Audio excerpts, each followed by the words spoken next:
आज तुमच्या महानगरीमध्ये सोलापूर गाव आहे, नदी किनारचं गाव आहे, रानावर खाणारी शेतकऱ्याची कष्टकऱ्यांची मुलं जशी आमची बालराव सरांनी एकत्र केली, त्याच पद्धतीने जिजाऊनी त्या रानामाळातली मुलं एकत्र केली आणि सोन्याचा नागर शिवाजीला दिलं. एक ग्रामस्थ जोशी जिजाऊला सांगायला लागले, आई साहेब, ही शापित जमीन जर तुम्ही नाकारली तर राजांचा दिवस होईल.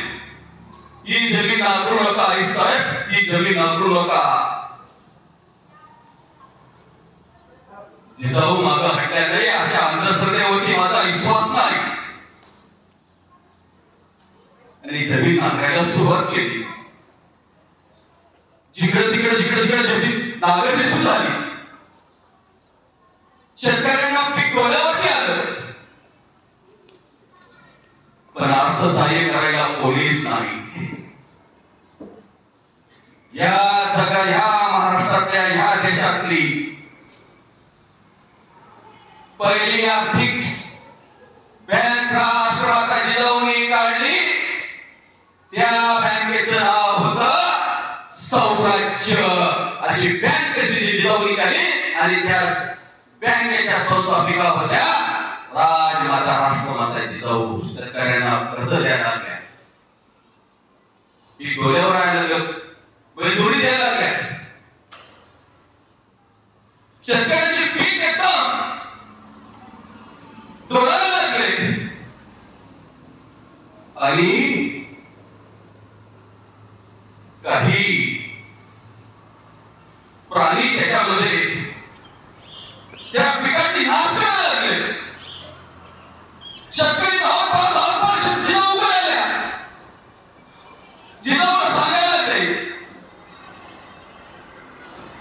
आई साहेब, पिकला आहे, पिकाला चांगले पैसे आलेले आहेत,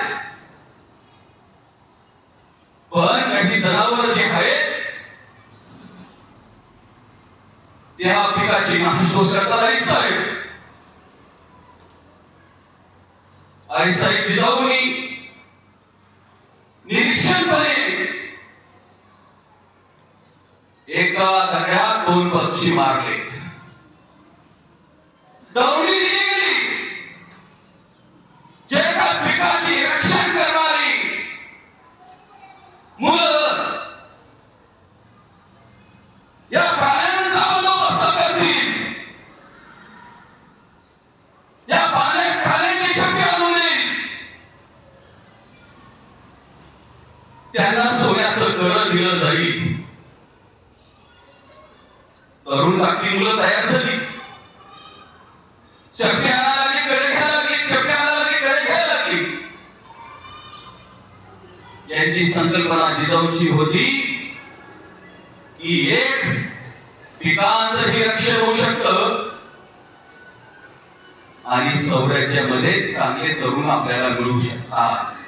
एवढी विलक्षण होती जिजाऊंनी वापरली. एक दिवस रात्री 1:30 वाजले.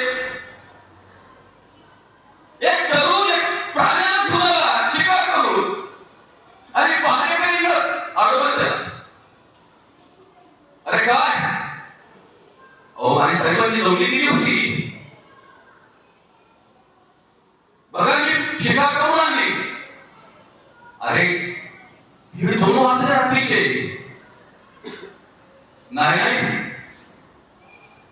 मी आई साहेबांना भेटल्याशिवाय राहणार नाही. अरे आई साहेब झोपल्या सकाळचे, मी आई साहेबांना भेटल्याशिवाय जाणारच नाही. गोंधळ सुरू झाला. आई साहेबांच्या कानावरती शब्द केला, तरुण धाकटा मुलगा काहीतरी म्हणत आहे. आणि आई साहेब आपल्या राजमानावरून उभे राहिले. पोराने आई साहेबांना बघितलं. आई साहेब, आई साहेब, आई साहेब, तुम्ही सांगितलं ना आई साहेब, हे बघा मी शिकार करून आले आई साहेब. राजविदार जिजाऊ त्या मुलाकडे बघतात. अरे तुला मी आता प्राणी सांगायला सांगितला, त्याची शेपटी आणली असती तर तुला सोन्याचं कळत दिलं असतं. सकाळी आला असता तर आम्ही तुला सोन्याचं कळत दिलं असतं. नाही आई साहेब, मी सोन्याच्या कळ्यासाठी नाही आलो. अरे मग कशासाठी आला एवढा रात्री? आई साहेब, तुमचा मातृत्वाचा हात माझ्या पाठीवरती पडावं यासाठी आलो आई साहेब. पोराच्या डोळ्यातून अश्रू आले. आई साहेब विचारतात, तू कुठला गावाचा? मी पर्याकडचा उपरगावचा आहे. अरे तुझं नाव काय आहे का? आई साहेब तान्हा. हो की तोच तान्हा आई साहेबांच्या पाठीवरती, त्याच्या पाठीवरती थाप दिला. तोच तान्हा, तानाजी मालुसरे झाले. ते म्हणजे सौराष्ट्राचे शेर सेनापती, म्हणजे आजचा करेक्टर सर.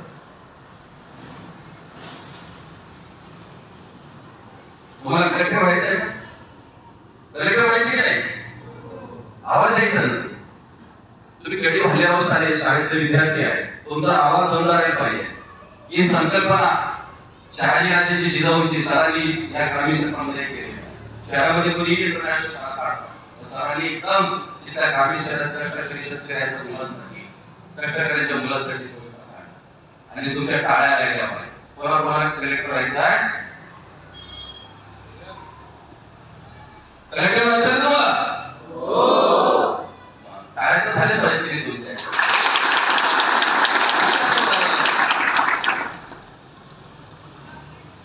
आणि जसा ताना गेला रात्री तसाच मरेपर्यंत आई साहेबांचं कोणाला ठेचा होता. रायबाचं लग्न ठरलं गेलं आणि अचानक तानाजी आई साहेबांना पत्रिका देण्यासाठी, तांदूळ देण्यासाठी राजाच्या राजमालामध्ये आले आणि इंद्राला चालू होती.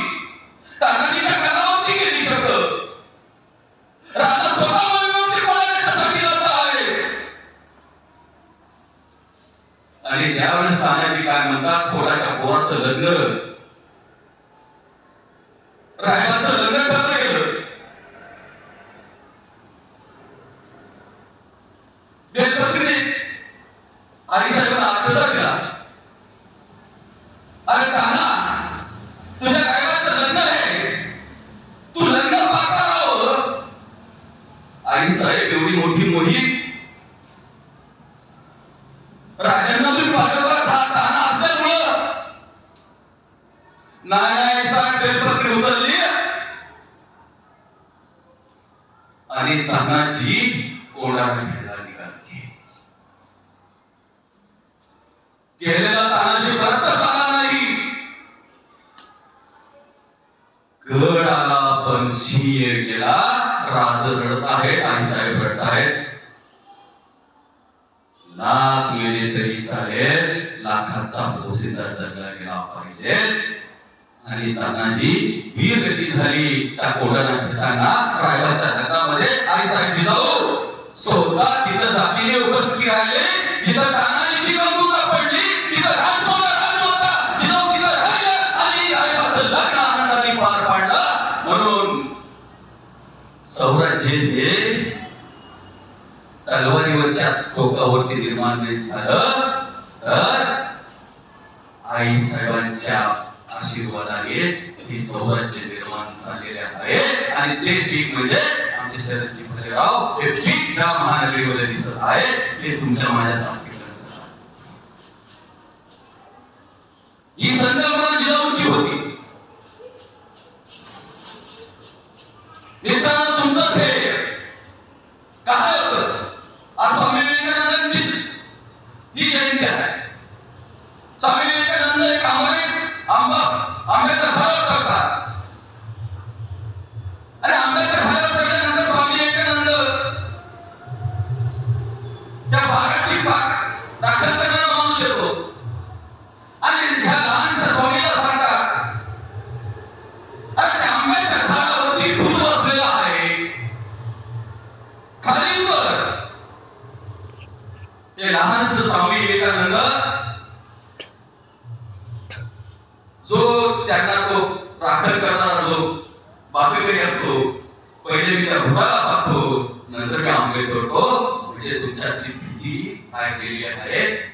स्वामी विवेकानंदांनी सांगितले की तुम्हाला जगताच आहे तर भीती की मनात काढून. विराट कोहली बोलायला माहिती का? जोरात आवाज माहिती? विराट कोहली काय केलं, त्यांनी काय त्याग केलेला माहिती आहे? सांगू शकणार? आम्ही फक्त विराट कोहलीचं नाव घेतो. ज्या वेळेस ग्राउंडवरती विराट कोहली आपली मॅचसाठी आलेला असतो आणि घरी विराट कोहलीचे वडील मरण पावतात, दिल्लीच्या फिरोजशाह मैदानावरती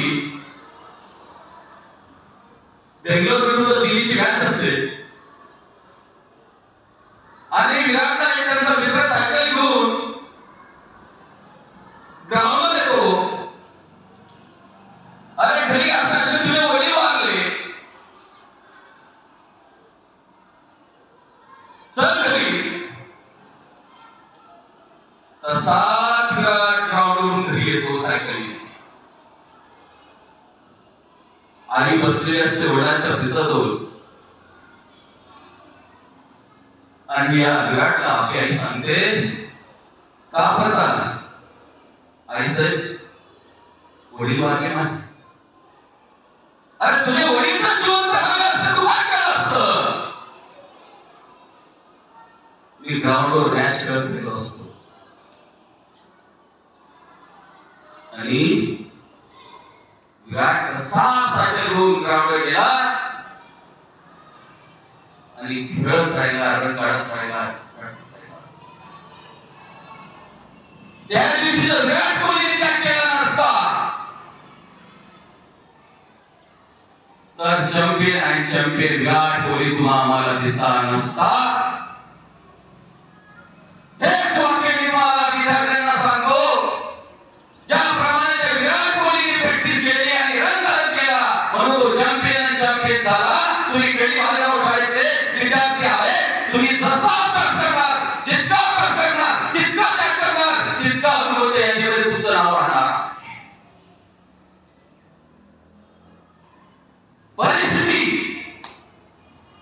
परिस्थितीच माणसाला बिघडवते आणि परिस्थितीच माणसाला सुधरवते. म्हणून आमच्या आई आणि वडील एक कष्टकरी श्रमजीवी आहेत. आम्हाला एवढं चांगल्या इंटरनॅशनल शाळेमध्ये त्यांनी दाखल केलेलं आहे. त्याच्या परिश्रमाचं फळ म्हणून हा सौराज्याचा संस्थापक म्हणजे आमचे शरदजी भालेराव साहेब या महानगरीमध्ये तुम्हाला एक चांगली संधी उपलब्ध करून दिली. माझ्या नदीचा मुलाने आयआयटीला जाओ, नेट क्रॉस हो, एमडीला जाओ, एमपीसी यूपीसी मध्ये पास हो. हा माणूस तुमच्या पाठीमागे सक्षम. अरे तुम्हाला अनेक संधी आहे, या संधीचा तुम्ही सोनं केल्याशिवाय होऊ नका. जितका अभ्यास करणार तितका परफॉर्मन्स करणार. तितके तुम्ही पुढे जाणार. आज 428 आपण जीवन जिजाऊ मातांना वंदन करणार. सर्वांनी प्रतिज्ञा करायची आहे 428 मध्ये. आम्ही राष्ट्रमाता राजमाता जिजाऊ यांच्या 428व्या जयंती निमित्त त्यांना कोटी कोटी अभिवादन करतो. आणि त्यांनी स्वराज्याची संकल्पना जी आणली होती आम्ही आमच्या शाळेचे नाव उंच पताक्यावर लावू आळस न करता सातत्याने अभ्यास करू अशी प्रतिज्ञा करतो. येथे सर्व प्रतिज्ञा काय करणार बसून बरोबर की नाही. सचिन तेंडुलकर माहिती आहे का कोणाला? काय सचिन तेंडुलकर करताना काय म्हणतात बरं सांगा बरं विद्यार्थ्यांना. काय म्हणतात? लेखी मास्तर म्हणतात की नाही. चौथीपासून नियोजन केलं सचिन तेंडुलकरनी. मला हे करायचंच आहे, हे व्हायचंच आहे आणि ते करून दाखवलं. आणि सचिन तेंडुलकर 12वीला इंग्लिशच्या सब्जेक्ट मध्ये नापास झालेले आहे. माहिती आहे ना? ही लक्षात घ्या.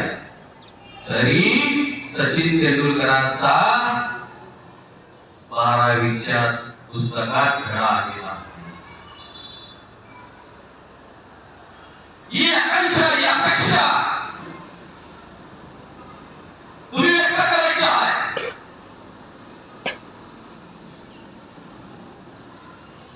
ज्यावेळेस लाईटाच्या दिव्याचा पद्धतीच्या खाली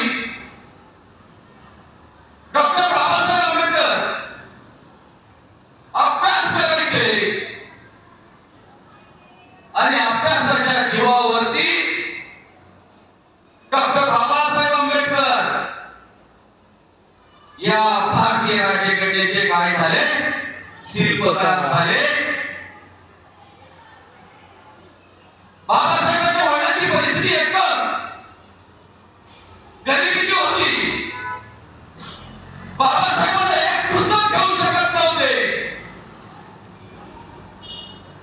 बाबासाहेबांना त्या परिस्थितीची जाणीव होती.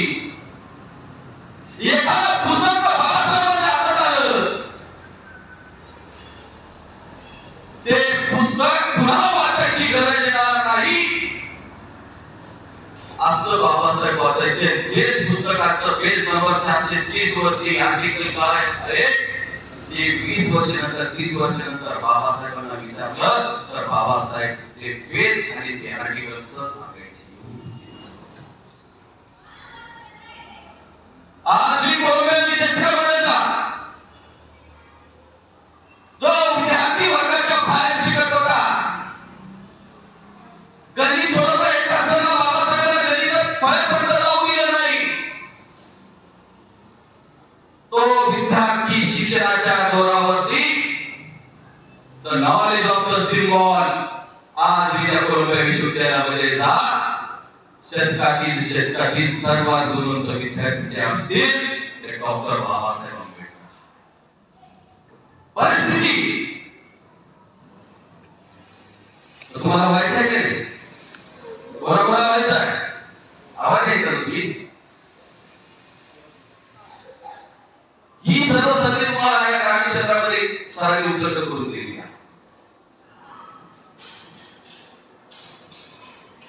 काही मजदूर काही लोक काम करत होती आणि त्यांचा मुकादम त्यांना आवाज येत होता आणि थोडं मनुष्यबळ कमी पडलं. आणि